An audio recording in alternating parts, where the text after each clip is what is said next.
Good evening, everybody, and thank you for joining us as we are here on Wednesday night, Rosh Chodesh Shevat, on this beautiful Wednesday night as we are studying together Pirkei Avot. We are here on chapter 4, Mishnah number 15. We began this Mishnah yesterday. Let's just read it one more time. The author of our Mishnah is the famous Rabbi Elazar, the student of Rabbi Akiva.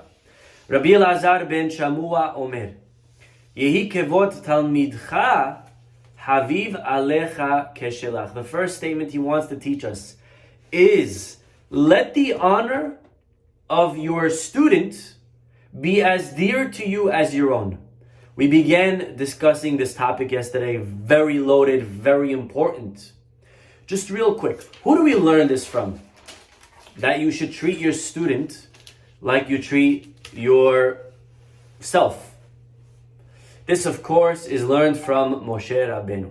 We know Moshe Rabbeinu had his number one student. What was his student's name? Anybody remember?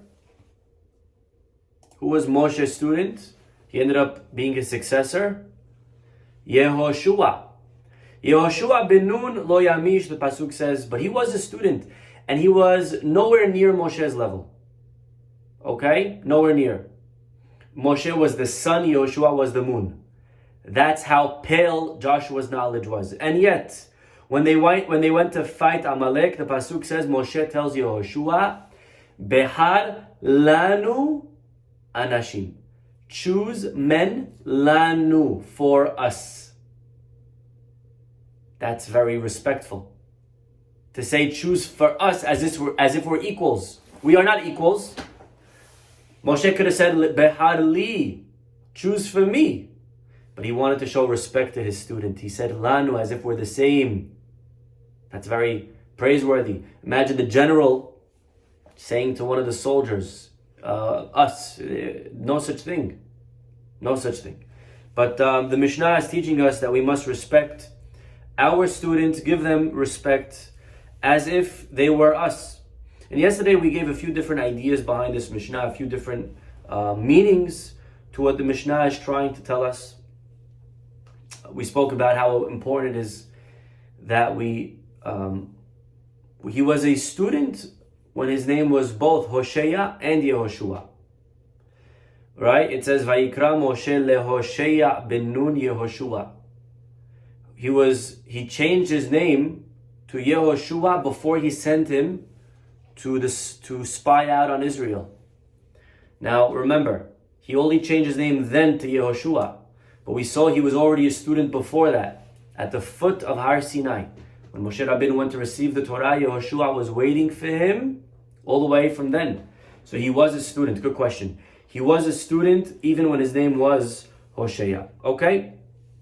Now, again, just to touch on what we said yesterday, how important it is that we respect our students. Why should I respect my students? Well, first of all, we said yesterday, if you want respect, then you should give it. Because there's a rule in any relationship. Any relationship. Your friend, your wife, your children, your colleagues, whoever, anyone and everyone. The rule is that Kemayim hapanim lapanim ken lev ha'adam. Just like water reflects, so too a person's heart. What does that mean? You look in the water, what you give is what you get. You smile, you're going to get a smile. You're sour-faced, you're going to get a sour face. You stick your tongue out, you're going to get a sticky tongue out. Whatever you give into the water, you're going to get back. People are the same. If you respect people, they will give you back respect. If you show, if we're kind to people, then they will be kind. So, if you want your students, your children, whoever it is, to respect you, then give them respect. The Rambam in Halachot Talmud Torah. Let's just open it up real quick. Rambam Halachot Mishneh Torah Talmud Torah. We are reading together chapter 5. Keshem. Look at this Rambam. Just like Keshem. Just like the Talmidim Chayavin must, the students must, Bechvod Harav, respect the rabbi, Kach Harav tzarich lechabed et talmidav. Unbelievable. The Rambam is codifying this. This is not just advice. The Rambam is telling us this is halacha. Just like the student has to respect the rabbi, kach, so too. Harav tzarich lechabed et talmidav ulkarban וצריך אדם להיזהר בתלמידיו ולאהבם שהם הבנים המהנים לעולם הזה ולעולם הבא. Be very careful to respect them, to love them. And he quotes our Mishnah as the source. Okay, fantastic. There is another reason why I should show respect to my students. There was a rabbi who said the following statement. You may have heard of this statement. And the rabbi says the following. He says, much Torah have I learned from my teachers. Anyone know who is the author of this statement? I'll give you a few minutes till I get to the end, and then I'll spoil it for you. If you want to guess on the side, then you'll get a free bagel. Free bagel, okay, for whoever answers this. Bagel and lox, okay? Who is the author of this statement? This statement is found in the Gemara, Masechet Ta'anit, page 7a, page Zayin Amud Aleph. Says the Gemara, I learned much from my teachers, from my fellows, even more than my teachers. But you know who taught me most of all? From my students, more than all, more than everyone. Mitalmidai yoter mikulam. The author of this statement is the famous Rabbi Hanina. Rabbi Hanina said, I learned a lot from my teachers, I learned a lot more from my friends, but I learned even most from my students. And this is true, because your students force you to up your game.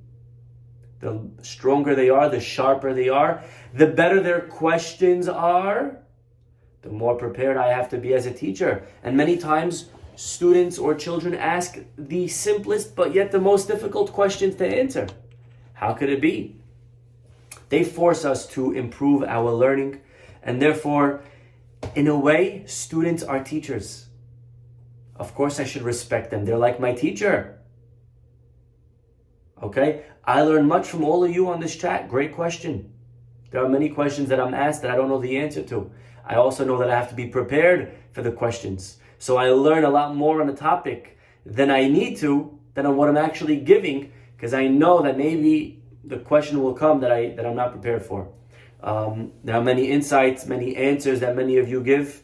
How many times did I give a class and I get an email from a person in Israel, in Lakewood, in New York, in Brooklyn, in Miami, and these are all cases that have happened many weeks, many times. I get an email, Rabbi, great class, I just wanted to add, maybe this is the reason and maybe that, and they're phenomenal thoughts, and I add them to my notes. Okay? So these are, and therefore we should respect everybody, even our children, even our students. There was a boy, a story about a boy who, you know what a seudat, anyone know what a seudat pereda is? It's basically a goodbye party. Okay? There was a boy leaving the yeshiva, and they decided, after being many years in the yeshiva, it's only fair that they make for him a goodbye party. So, and he was a top boy. Everyone was there, everyone spoke, praising him nonstop. His rabbi spoke. Finally, the boy himself got up to speak. Everyone was excited. You know, you're talking about an alter bacher, if anyone knows what that is, a top student, okay, one of the top in the yeshiva, gets up to speak, and he says, I want to thank all of you. Many of you have helped me throughout the years.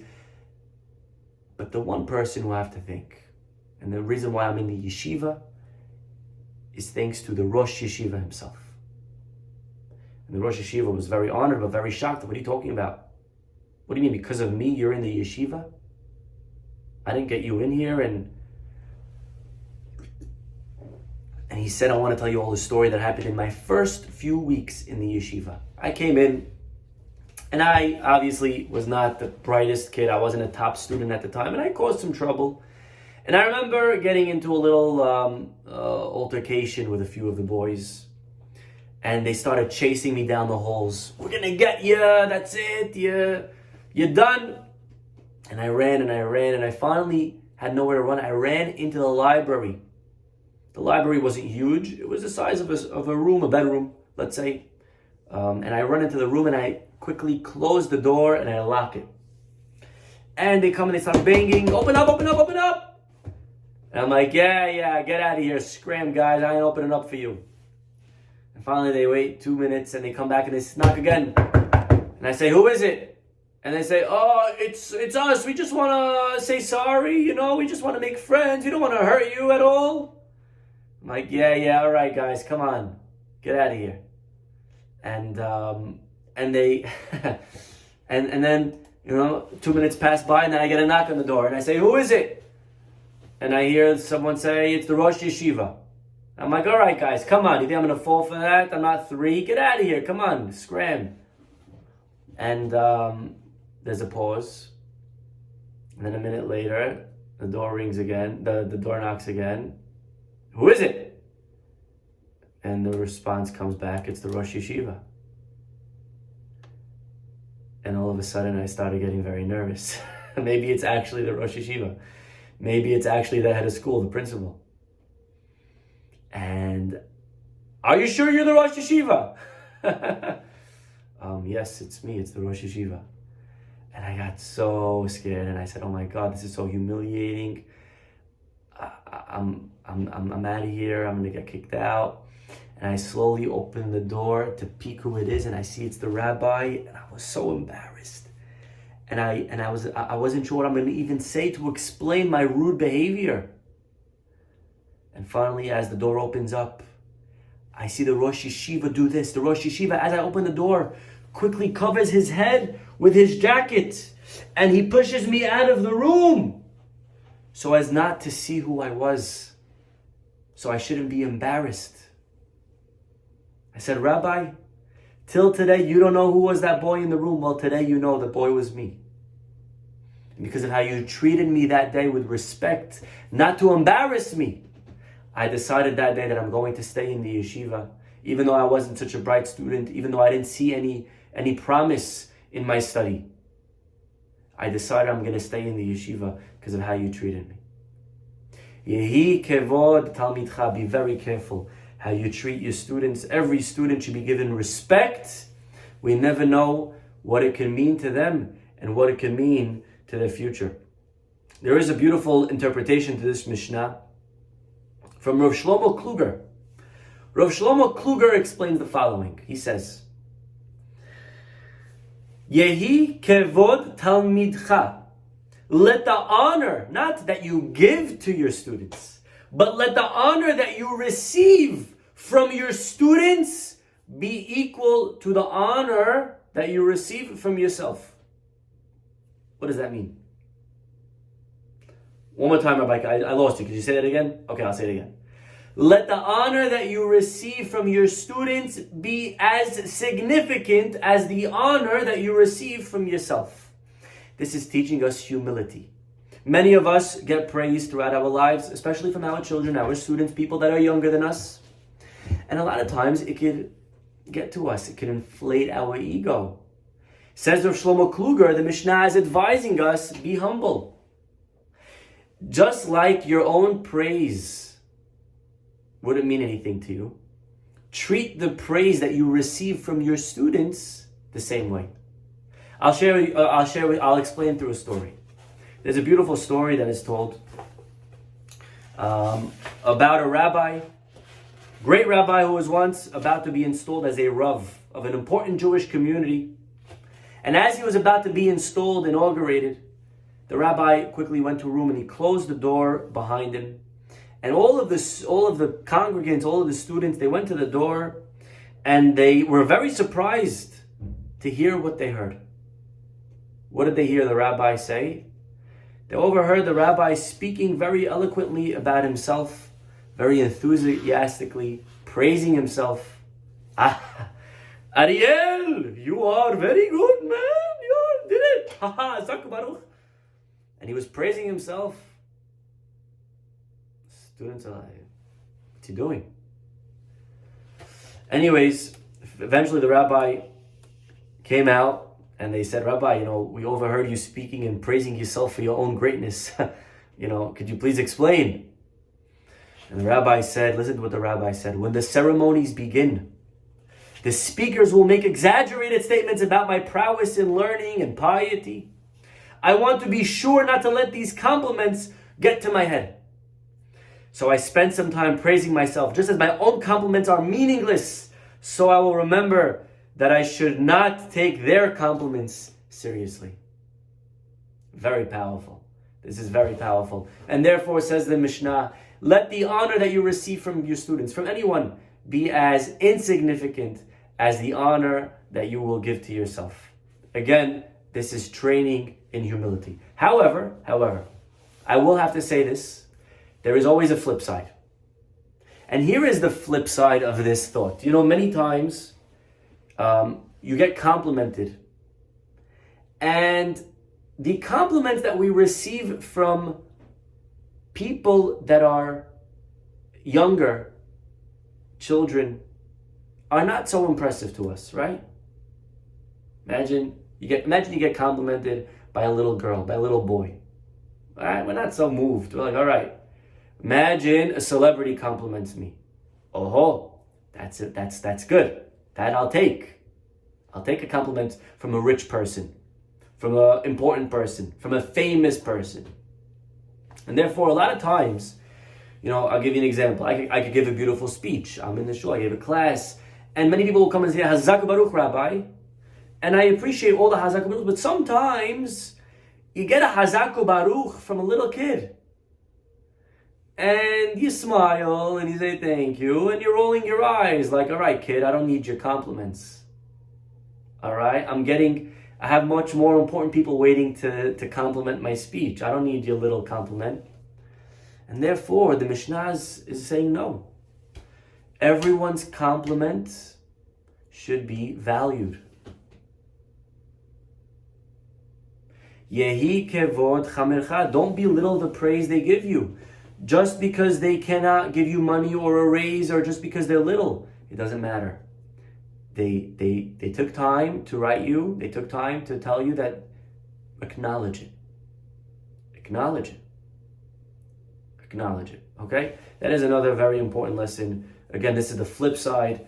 Either don't let it get to you, but at the same time, don't shoot it down just because they're little. Validate that they complimented you and appreciate it. Tell them, okay, it means a lot to me. Thank you for letting me know. Okay? There is an interesting question over here, and that is as follows. We learned earlier that there is a Mishnah that says, Yehi kevod havercha haviv alecha keshelach. That you should respect everyone like you respect yourself. Respect your friend like you respect yourself. So isn't this Mishnah redundant? When you tell me to respect my student, what is that adding? What is the hidush, the novelty that we didn't know already? You already told me, respect everyone like you respect yourself. But the answer is it's no. There is a difference. Because here we are talking about a relationship that exists with me and someone that's inferior. My student, my child, they are less than me. They know less than me. They're probably younger than me if they're my students. My child is definitely younger than me, right? And there is no way that in the world, why should I respect them? They don't know as much as me. They are not as old as me. They should respect me. I'm their teacher. I give them information. I teach them life. So you respect me. That's the attitude that we have when we approach our children. I'm your father. Where's your respect? But the truth is, we have to give them respect. We wouldn't always think that. We don't automatically assume that's true. The Torah says, Rabbi, that you should respect your parents. I don't see anywhere that you have to respect your son or your daughter. Okay, the Torah doesn't say it, but Pirkei Avot says it. Pirkei Avot says it, and it's a truism. It's a real concept. Your children will not respect you if you don't respect them. It's bottom line. And therefore, it's a two-way street, and we have to apply. There is one last thought before we have to end for today. One last thought on this Mishnah, a beautiful idea, and that is, the Mishnah is giving us advice on how to raise successful students/children.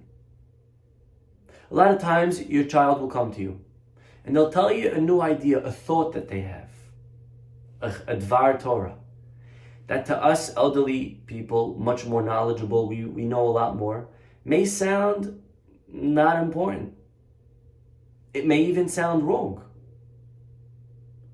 What should be our reaction? Your student tells you a thought. I was thinking about this. You asked this question, but maybe that's why Moshe Rabbeinu, because that and the other, right? What should be our reaction? The Mishnah is telling us, do not damage their confidence by overpowering them with your knowledge. That's something that we forget. Sometimes we want to show off to our students or our children and show how smart we are, because we think they'll respect us more when we show them how much we know. So let me show my son why he's wrong and how wrong he is, so that he'll start respecting me more, right?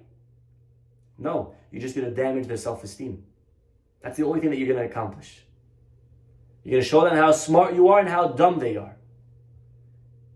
Build their confidence. Whatever they say, validate it.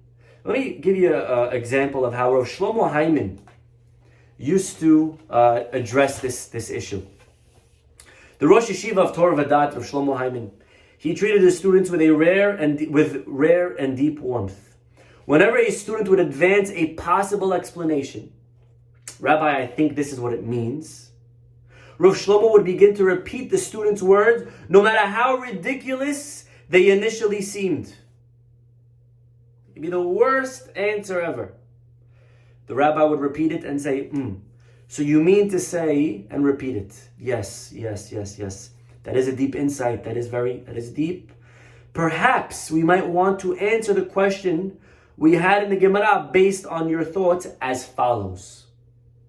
By the time Rosh Shlomo was done refining the student's garbled thoughts, a multifaceted piece of insight had emerged. The Gemara was now clear. The student felt confident of his ability. He felt validated, and Rosh Shlomo was able to fulfill the dictum of our Mishnah. Unbelievable. Repeat what they say. Very good. I like how you're thinking. I like where you're going with this. And I just want to find the exact verbiage. Give me 1 second, please. There is another very powerful story.